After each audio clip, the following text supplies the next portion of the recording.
testimony. Ang lahat ng tumanggap kay Jesus ay meron siyang buhay na patotoo. Kinakailangan meron. Sinabi mo, tinanggap mo si Jesus, ikay naglingkod, nasaan ang buhay na patotoo, na tumitiyak, na siya nga ay tunay at ganap na natanggap mo. Ako sa buhay ko, writer ako ng El Shaddai ni Mike Bilarde. At ang Diyos din ang aming itinataas. Kaya lang ang daming gimmick na aming ginagawa para ang tao maniwala. Ibubukas ang payong, babagsak ang pagpapala, paniwala ang tao. Ang daling akitin ng tao. Pagpapala ang message mo. Kaya nga dito ay talagang pagpapala na, lumundag kayo!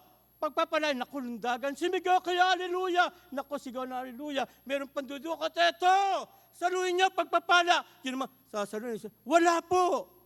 Walang pagpapalang mararanasan ng bawat isa kung hindi ka susunod sa Panginoon.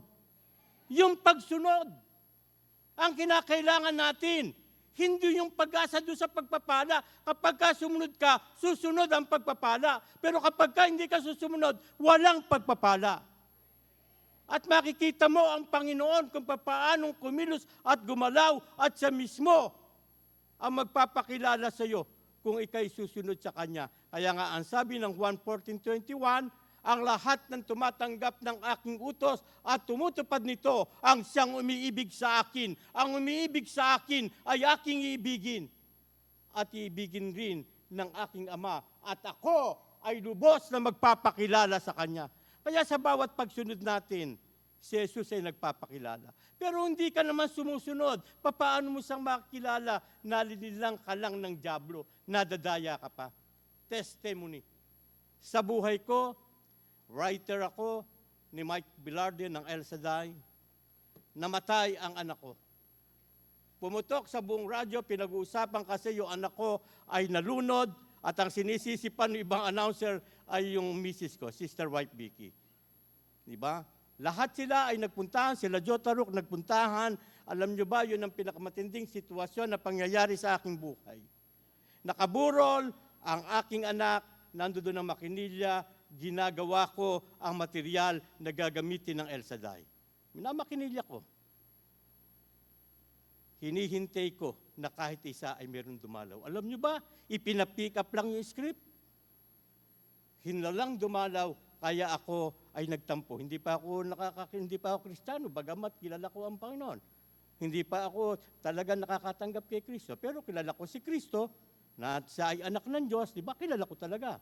Naginanakit ako kung malag ako sa El Shaddai kasi hindi ko naman kinakailangan ng pere. Ang kinakailangan ko, yung maramdaman ko, yung kanyang pakikiisa doon sa pagdadalamhati ko doon sa aking bunsong anak na namatay. Wala. Kaya ako ay nag-resign, napunta ko sa ministry ng Association Sabtin Baptist, di ba? Napunta ko, doon ako nagsulat, yung pala ang dahilan sa pamamagitan noon, kinuha ako ng Panginoon para ilantad ang katotohanan. Ano ang katotohanan? Sa Panginoon, walang saysay ang anumang relihiyon na iyong niyayakap, iyong pinaniniwalaan, iyong sinusunod. Ang may saysay ay magkaroon tayo ng isang tunay at ganap na relasyon sa Diyos. Paano? Kung matanggap mo sa Jesus bilang iyong Panginoon tagapagligtas, papasok sa buhay mo, lalabas ang kaaway, at ikaw ay magiging anak ng Diyos. Ang sinabi ng Juan 1:12, ang lahat ng tumanggap at nanampalataya kay Jesus ay pinagkalooban ng karapatang maging anak ng Diyos. Kung anak ka na ng Diyos, may relasyon na kayo. Anong relasyon? Tatay natin ng Panginoon, anak ka, pababayaan ka ba? Hindi ka niya pababayaan. At ipapakita niya ang isang tunay at ganap na magandang sitwasyon ng iyong buhay. At patuloy akong sumunod, katakot na mga pagtitiis at hirap ang aking sinunod. Hindi basta aangat ka. Titingnan ng Panginoon kung gaano kalaki ang iyong pagtitiwala, kung gaano talaga katindi ang iyong pananampalataya. Sa akin, ipinakita lahat At ngayon nga, talagang grabe ang Panginoon. Tuwan-tuwa ako natagpuan ko ang tunay kong kapamilya na tunay at ganap na lalapit sa Diyos. Namatay ang aking ina. Yung lugar niya ay talagang hindi ka punta-punta nandoon sa libis ng Baliwag Transit kasi ang lahat ng aking mga kapatid nagtatrabaho sa Baliwag Transit. Yung father ko, driver, mahirap. At kinukuha ko na may aking ina, ayaw pumayag kung saan daw sa iniwanan ng aking ama ay doon siya. Namatay, hindi ba? Alam nyo, hindi ko inaasahan, pumapatak ang ulan. Talagang, ang hirap ako man, hirap pumunta doon. Hindi ako mabababa kasi matariksi, hindi ko kayang babain. Isinasakay ako sa motor para ibababa ako. Alam nyo ba, naramdaman ko, kapamilya ko, naririto. Si Kanarsing, si Kasincha, Sister Edna, si Nanay Ine. Nagpunta doon. Naluha ako, Lord, thank you. Talagang ipinapakita mo yung pamilya na talagang magmamalasakit, gagabay, at ang nag-talk nung gabi si Pastor Tom at nung Sabado si Pastor Bobby. At pagkatapos nagtuloy-tuloy ang gawain. Hindi ko nga alam na ako ay magsasalita ngayon. Sabado ng gabi, ang ibig ng mga kapatid ko ay Martes Silibing, pero sabi ko, Linggo yan. Kaya pala ay ang Diyos ang nag-ayos ng lahat na ako ay magsasalita dito upang dalhin sa inyo ang katotohanan. Kaya nga ang sabi ni Pastor James, kapag kami nagsalita, maaaring masaktan kayo. Bakit? Kasi mahal namin kayo Ibig namin ilantad yung katotohanan na siyang kahango sa kahirapan at pagdurusa ng bawat isang tao. Manatili lang tayo. Kaya nga ang sabi ng John 15:5, ang sabi ni Jesus, ako ang puno ng ubas at kayo ang mga sanga, ang nananatili sa akin at ako sa Kanya, ang siyang mamumunga ng sagana. Kung kayo hiwalay sa akin, wala kayong magagawa. Diba? Maliwanag. Ako, papaano ako napunta dito? Talagang testimony, yung ating title, papaano ako napunta dito? Inaya ako nila Pastor Ray Cruz at nung kami magkakaharap, napag-usapan na dito, walang itataas kundi ang Diyos. Napadagok ako, dito ako dinadala ng Diyos sapagkat sa aking panalangin, ting madaling araw ang sabi ko, humanap ka na walang ibang itataas kundi ang Diyos, hindi ang relihiyon. Kundi magkaroon ng sangtunay at ganap na relasyon. Diba? Ano nangyari? Nagpunta ako dito. Ay talagang, grabe, nagtatricycle ako magmula doon sa Barangay Malawak. Walang sasakyan, hirap, di ba? Grabe. Na-aksidente pa ako. Di ba? Nung ma-aksidente ko, talagang papuputol yung pa ako, pero ginamit ng Panginoon si Kanarsing. Nung ako'y pipirma na doon sa Weber para putulin yung pa ako, sabi ni Kanarsing, huwag mong ipaputol ang paa mo. Kilala ko ang doktor mo, yan si Dr. Putol. Kaya nakakatayo ako kahit na ganito, di ba? Sino yon? Inangking ko yon na tinig ng Panginoon. Na kaya yung tunay at ganap na focus ko sa gawain, bagamat meron akong San Ildefonso, meron akong San Miguel, meron akong Baliwag, meron akong San Rafael, pero yung focus ko nandito. Nawawala daw ako. Every Friday po, kinikumbida ko kayo sa God First Brew, every Friday. God First Brew po. Yung mga kalalakihan dyan, makita nyo kung saan at kung papaanong kikilos ang Panginoon, huwag lang tayong magsawa. Hindi naputol. Ano nangyari? Naghirap ka ba? Hindi Di ba? Nung ito, binigyan ako ng kotse, di ba? Picanto. Nagkakotse. Hindi lang doon, binigyan ako ng Starex. Di ba? Kasi hindi ko inaasahan yan. Wala akong pakialam dyan. Basta sa akin susunod, nakita niyo yung kalagayan ko nito. Sino yung ganito na kalagayan tatayo pa upang ihapatid ang magandang balita na siyang kapangyarihan ng Diyos para sa ikaliligtas ng lahat ng nananampalataya. Sino? Ang ipinagmamalaki ko, Diyos, kasi ako hindi ko din kaya. Ang Panginoon ang patuloy. Kasi biruin mo, ay nakita ni Kanarsing talagang, tinaamin ko na talagang laglag na. Kaya kaya nagpapasalamat ako sa kanyang panalangin. Ipinalangin niya lahat yung may karamdaman. Si Ka Edgar, ang unang pinalangin. Pagkatapos ako, kasi ang tendency, ako na namatay si Ka Edgar, ako na. Pinalangin si Kaipe. Si Kaipe yung sumunod. Ito pa ako. Hindi ba? Nakita mo ang kapangyarihan ng Panginoon. Kapag ikay tunay at ganap na sumusunod sa Kanya. Di ba narito pa? At grabe ang Panginoon. Di ba? Hindi lang yon. Di ba? Starex, tsaka Nissan Terra Model 2025. Yan ang huli. At pagkatapos, binigyan ako ng 1 hektaryang lupa na kami ngayon nagpapatanim doon sa San Miguel at binigyan ako sa San Miguel ng 745 square meter na tatayuan din ng building. para sa Kanya. Hindi ba? Makita natin, meron ba akong kakayahan? Wala eh. Bakit? Meron akong iniwanan. Meron akong tinalikuran. Ano tinalikuran ko? Buhay karangyaan. Writer-director ako. Ang mga barkada ko, si Paling Nori Boy Di Castro, si Jota Rook, magkakasama kami yan. Si Mike Enriquez, makakasama ko yan. Grabe kami. Grabe ang buhay sa libutan na aking naranasan. Ngunit hindi ko ipagpapalit ang buhay na ikaw ay nasa Panginoon sapagkat ang kanyang pagagapay, ang kanyang pag-alalay, ang kanyang paglingap, ating mararanasan at mararamdaman. Ngayon ang tanong, gagawin ba sa inyo yan? Gagawin ng Panginoon. Manatili lang kayo dito. Di ba? Nadala ang pamilya. Manatili. Kapag kadala natin ang pamilya, kulang yung upuan dito eh. Yun ang assignment natin. Di ba? Humayo ka, pero sarili mong pamilya, hindi mo madala. Nasaan ang buhay na patotoo? Nasaan ang testimony? Di ba? Nakita natin, napakabuti ng Panginoon. Kaya nga patuloy tayo, yung ating title, Testimony, patotoo. Kaya nga doon sa God First Bro, natutuwa ako sa mga taga Plaridel. Kasi talagang meron silang patotoo na dati silang manginginom, na bago, dati silang walang sasakyan, nagkaroon ng sasakyan. Lahat tayo pagpapalain kung tayo ay susunod at gagawa. Hindi ka pagpapalain kung maglulundag ka lang dyan at sisigaw ka ng aleluya at sasalo ka ng hangin ng pagpapala na dala ng ibang pastor na nag-i-entertain lang. Huwag tayo. Kami dito, dinadala namin ang magandang balita, hindi para ikay sumaya, gumalak. Dinadala namin ito para kayo ay matuto at ipamuhay ang salita ng Panginoon upang ang bawat isa ay merong pagbabago at matupad ang layunin ni Kristo na magkaroon ng buhay na kasasya na merong kagalakan, kasaganaan. Puri natin ang Panginoon. At ang patutuo nais ni Kristo eh. Kaya nga ang sabi niya doon sa Juan 15:26, ang sabi niya, ang Espiritu ng katotohanan ang magpapatutuo sa akin. Diba? Kung sino siya, kung anong ginagawa niya. Pero hiniling din niya sa kanyang mga alagad. Ang sabi niya sa 1:15-27, ang sabi niya, at magpatutuo rin kayo tungkol sa akin, sapagkat sa pasimula pa'y kasama ko na kayo. Sabi ni Jesus sa mga alagad, magpatutuo rin kayo para sa akin, sapagkat sa simula pang ay kasama ko na kayo. Kung tunay at ganap nating natanggap si Kristo, nasa atin yan. Nasaan ngayon ang patutuo ng buhay mo? Di ba? Meron bang pagbabago?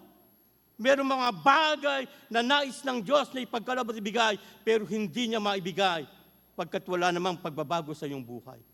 Kaya nga doon sa Bible study namin, talagang nagano, pastor, hindi pala lahat ng nakikinig ay anak na ng Diyos. Hindi pa. Kasi pastor, naobserbahan ko, wala namang mga pagbabago eh. Hindi kaya, pastor, yung mga pumapasok sa church, 95 yung hindi pa talaga sure at yung 5% lang, nangiti ako. Sana kasama tayo doon sa 5%. Hindi ba? Pero wag nating angkinin. Kailangan nasa ating pag-angkin eh. Dadayain ka ng dyablo eh. Dadayain ka ng dyablo. Kaya nga, ang patutuo ng buhay mo, nakikita kung ano nangyayari sa buhay mo, yun ang patutuo. Kung ikaw ay anak ng Diyos o nananatili pang anak ng dyablo. Di ba? Number 1, ang patutuo ay maglalantad. Ang patutuo ay naglalantad kung ikaw ay anak ng Diyos o anak ng dyablo. Makikita nyo to, tingnan nyo yung sarili nyo, anak ka na ba ng Diyos o anak ka pa ng dyablo? Diba? Tingnan natin sa unang Juan 3:10. Ang sabi niya, dito natin makikilala kung sino ang mga anak ng Diyos at kung sino ang mga anak ng dyablo. Ang sino mang hindi gumagawa ng matuwid at hindi umiibig sa kanyang kapatid ay hindi anak ng Diyos. Kinakailangan mag-ibigan tayo. Kinakailangan magmahalan tayo. Kung minsan magkakasama na nagkakasiraan pa, anak ba ng Diyos yan? Pag siniraan mo ang iyong kapatid, anak ka ng dyablo. Diba? Pag hindi mo inibig ang iyong kapatid na sa kanyang kahinaan, hindi mo siya inalalayan, wala, hindi ka anak ng Diyos. Kasi ang anak ng Diyos ay puspos ng pag-ibig, puspos ng pagmamahal. Kaya nga ang sabi ng tanggapin natin si Jesus ay ibigin mo, ang sabi niya, ibigin mo ang Panginoon mong Diyos ng buong puso, buong kalwa, buong lakas at buong pag-iisip at ibigin mo ang iyong kapwa tulad ng pag-ibig mo sa iyong sarili. Higit ang iyong pamilya. Ngayon mga kapatid, nasaan ang iyong pamilya? Nasaan yung asawa? Nasaan yung mga kapatid? Diba? Nasaan sila? Huwag kang masiyahan na ikaw lamang ang narito, na ikaw lang ang nakakadinig ng balitang magpapabago sa buhay mo. Ng magandang balita na kapangyarihan ng Diyos para sa ikaliligtas ng lahat ng nananampalataya. Sino yung nananampalataya? Yung tumanggap kay Kristo, yung sumunod. Yun ang nananampalataya. Pero narito man tayo, isang tambak man tayo, punong-puno tayo dito. Ang tinitingnan lang natin yung pagpapala, yung pagpapala, yung pagpapala. Hindi darating sa inyo ang pagpapala. Sabi nga ni Pastor James, pagka diyan ka tumutok sa pagpapala, umaatras yan. Pero sumunod ka na walang pagpapala, yung pagpapala susunod sa iyo. Katulad nung ako ay bago doon sa Malawak, ang sabi sa akin ng aking leader, si Paring Willie, Pastor, walang pera dito sa bukid. Ano ang sabi ko? Kapatid, hindi pera ang pinapahanap ng Diyos. Ang pinapahanap niya, kaluluwa. At kung makikita mo ang kaluluwa, doon darating ang panggastos. Kaya nga, nung nakakahanap ng kaluluwa, ay naramdaman na namin yung pagkilos ng Diyos. May mga sumusuporta na eh. Taga-abroad, sumusuporta. 5,000 isang buwan, meron ganon. Kasi nga, nakakahanap na ng kaluluwa. Ikaw, gusto mong pagpalain ka, meron ka na bang kaluluwang nadala dito? Diba? Tanungin mo yung sarili mo. Nadala mo ba yung kapatid mo? Nadala mo yung asawa mo? Ako, yung mother ko, lagi kong kasama dito nung kalakasan Hindi ba? Nadala ba natin? Nadala ba natin yung asawa? Nadala ba yung ating anak? Yun ang hinihintay ng Panginoon. Paano ka nga hayo? Sarili mong pamilya, hindi mo mailapit sa Panginoon. Sarili mong pamilya, hindi maramdaman ang pag-ibig na nagmumula sa iyo. Paano ka nga akay? Sabi ni iba, Pastor, paano makaakay? Wala akong kabisadong laman ng Biblia. Hindi kinakailangan Ang kinakailangan maging buhay na patotoo kung ano ang iyong buong pagkatao, ang iyong karakter, ang iyong attitude. Makakaakay ka. Pero kahit mo kabisado to, nakikipagdebate ka pa, nakikipagtalo ka, pero ang buhay mo, ang karakter mo, ay hindi nagbabago, mahirap kang makaakay. Napakabuti ng Panginoon. At higit na mahalaga ang pamilya sa Panginoon. Nakita natin sa 1 Timoteo 5:8. Ano ang sabi? Ang sino mang hindi kumakalinga sa kanyang mga kamag-anakan, lalo na sa mga kabilang sa kanyang pamilya, ay tumatalikod sa pananampalataya at masama pa kaysa sa isang di mananampalataya. Grabe. Kaya yung pamilya natin, pilitin natin na maaki dito. Sina-challenge ko kayo, kapag ang inyong pamilya talagang naakay natin dito, di ba? Makita mo, December, babaguhin na buhay nyo Maniwala ka lang. Kasi ako meron pinagsabihan dito Nagba-Bible study kami, pagka kasi madaling araw, nagpupunta kami dito Nakita ko maliwanag. Maliwanag yung kanilang nalaman ko ginagawa pa lang inuman at sugalan. Kaya ang sabi ko sa kanya, bakit? Nag-aaral tayo ng salita ng Panginoon tapos nagiinuman kayo. Na-monitor ko kasi pumupunta ako dito noon ng madaling araw. Yan sabi, Pastor, kasi hirap na hirap kami kapag ka merong sugal, meron tong pambili ng bigas, walang makain. Kako, tigilan nyo yan. Maniwala lang kayo sa salita ng Panginoon, pagpapalain kayo. Tigilan yan. Sabi ko, Pastor, paano gagawin namin? Ano ba trabaho nyo? Hindi ko alam kung ano trabaho. Ano ba trabaho nyo? Nananahi daw. Saan ang gagaling ang tahi? Doon sa bagong baryo. Paano yan? May porsyento ang rate. Kako, ito gawin natin. Tigilan ang pagsusugal, pag-inom ng alak, gumawa ka ng isa lang, pattern. Dalhin mo ng baklaran, itanong mo kung magkano. Ako, pag nagawa mo yan, Disyembre, hindi pa dumating ang Disyembre, may gagawin ng Diyos. Pagka walang ginawa ang Diyos, makipag-usap ka sa akin, kung totoo. Alam mo, hindi pa dumarating ang Disyembre, putok na siya. Di ba? Nakabili na ng sakyan, nagpagawa ng bahay, at siya nga nagpagawa ng tiles doon sa church. Ano ibig sabihin nito? Maniwala ka lang at sumunod ka. Nakikinig ka kasi pero ayaw ka namang maniwala Di ba? Marami dito nakikinig pero ayaw maniwala. Nagagalit pa Di ba? Nagagalit pa, lalo na kung ako ang tatayo. Nagagalit, pero ako, magalit kayong lahat. Huwag lang ang Diyos ang magalit sa akin. Okay. Di ba? Lahat. Magalit kayong lahat. Huwag lang ang Diyos ang magalit. Kaya nakita natin, bakit talagang yung iba hindi madala ang pamilya? Bakit talagang, ang sabi nga, ayaw tumanggap ng Bible study? Ayaw talagang makinig. Di ba? Ibig niya sanlibutan Yun nga, sumusunod na, nasa sanlibutan Meron nga akong kakilala, ginagamit na, umaawit, hiniwalayan yung asawa. Pagkatapos nakikipag-inuman pa, iniiyak ko sa Panginoon niya pag lumulod ako ting madaling araw. Akala niya, maglilingkod sila. Naglilingkod nga, umaawit nga Kaya galing umawit. Akala niya, sa Diyos na naglilingkod, nadayasan ng dyablo. Diba? Kaya dito, tingnan nyo ang inyong sarili, pati yung mga awit, pati yung mga pastor na naglalahad, kinakailangan maging sensitibo tayo. Kasi ang dyablo ay pwede tayong gamitin kung hindi ka sensitibo at wala kang prayer and devotion. Diba? Kasi ang sabi ng unang Juan, kabanatang 5, talatang 19b, sinabi na ni Pastor Bobby ito noong nakaraan. Totoo yun. Ang buong sanlibutan ay nasa kapangyarihan ng dyablo. Ang buong sanlibutan ay nasa kapangyarihan ng dyablo. Kaya makita mo, mayroong mga pare, maisyo ng rape, mayroong pastor ng rape, di ba? Hindi nila mapigil Bakit? Kasi ang nagahari ay ang dyablo. Kaya nga mismong si ano ang nagsabi doon sa Roma 7:19, si Apostol Pablo. Ang sabi niya, yung magandang gusto kong gawin, hindi ko magawa. Pero yung pangit na ayaw kong gawin, nagagawa ko. At kung nagagawa ko ito, hindi na ako yon, kundi yung kasalanang nananatili sa akin. Dyablo yun. Mismo si Apostol Pablo, kaya ako, hindi libre. Lahat tayo hindi libre para magtrabaho ang dyablo sa buhay natin.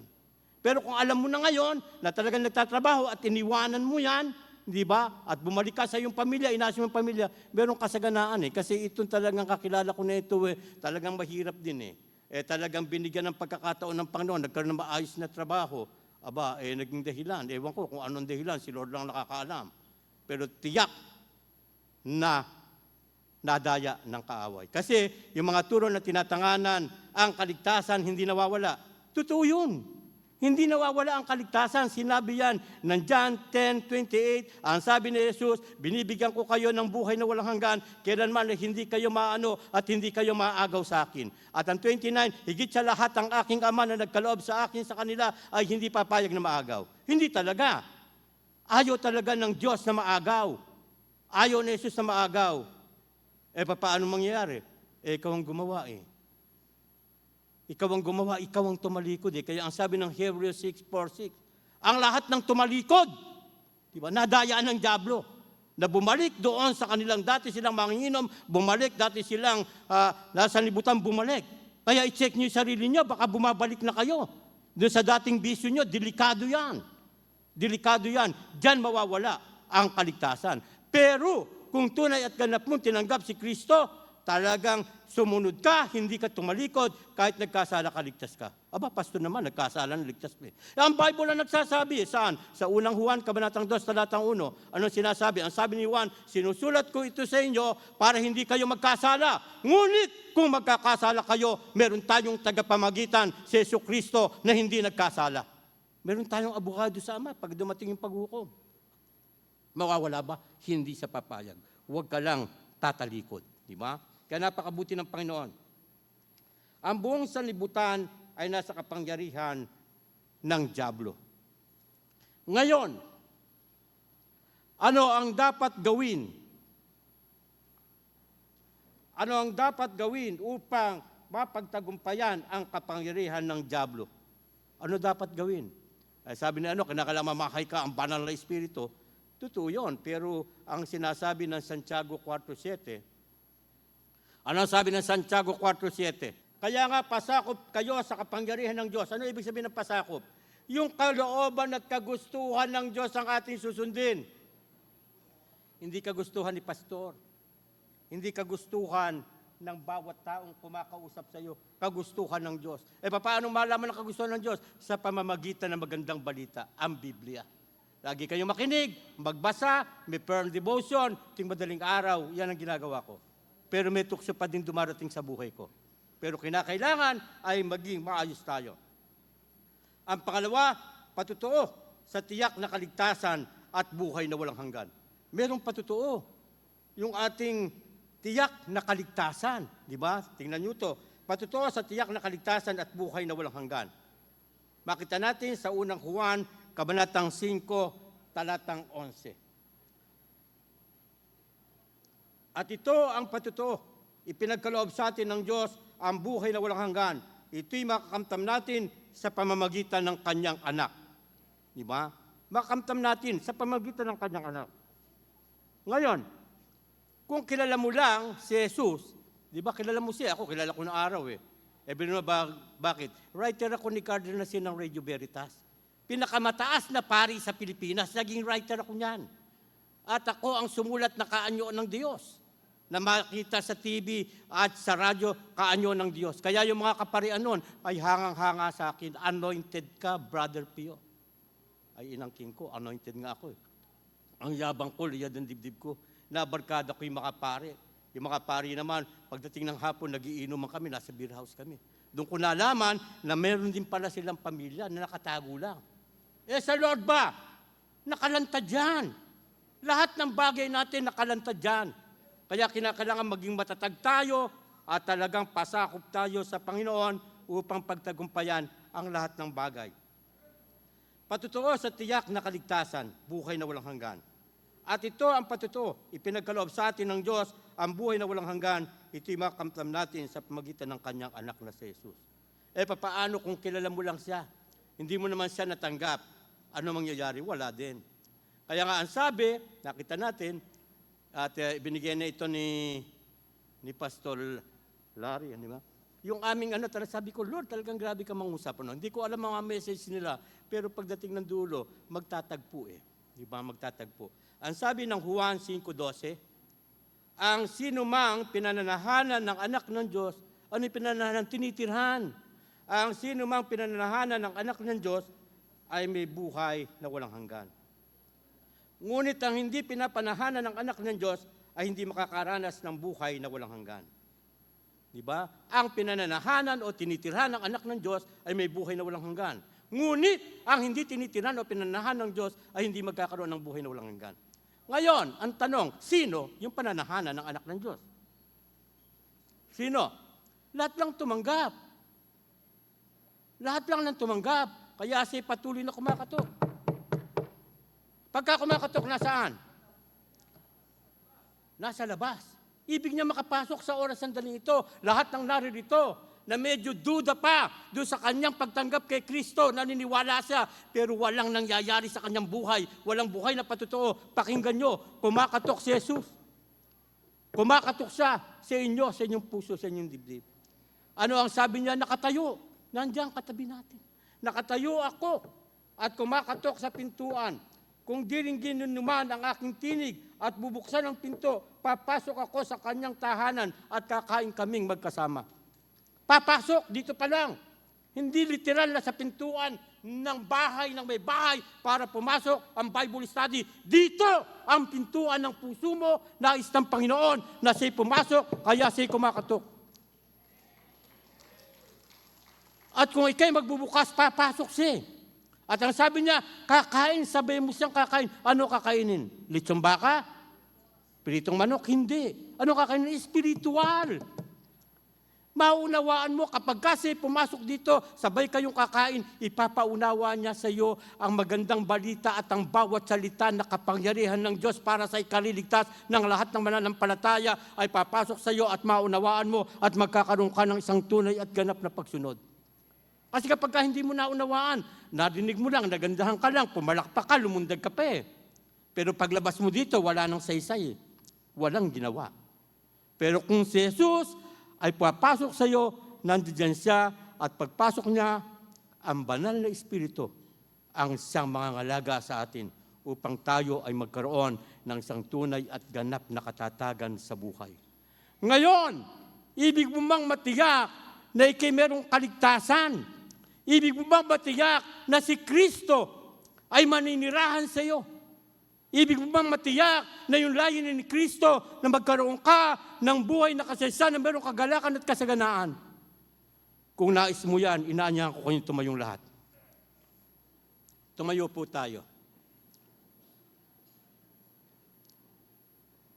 Kung ikay naniniwala na yung kasaganaang nais ni Kristo na maganap sa buhay mo yung mangyayari, kung siya'y tatanggapin mo.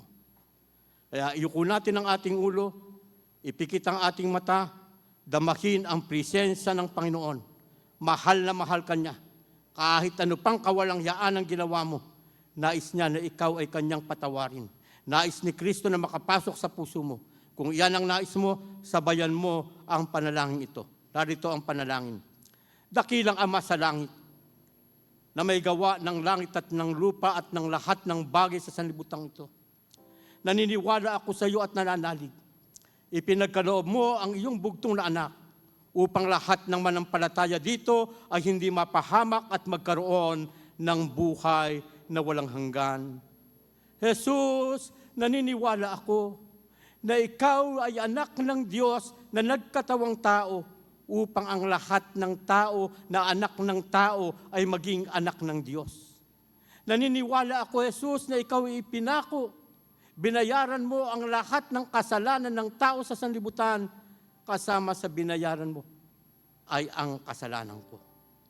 Jesus, naniniwala din ako na ikaw ay inilibing at ng ikatlong araw, ikay nabuhay na maguli bilang patutuo na ikay nagtagumpay kay Satanas at kay kamatayan. Jesus, sa oras sandaling ito, binubuksan ko ang aking dibdib na iyong kinakatok. Pinapapasok kita sa aking puso.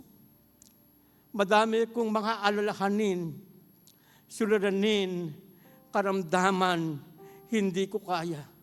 Jesus, sa iyo ko ito ipinagkakatiwala at tinatanggap kita bilang aking Panginoon at tagapagligtas. Jesus, gawin mo ako na iyong kapamilya at bigyan mo ako ng buhay na walang hanggan. Amen. Ako na lang po ang mananalangin.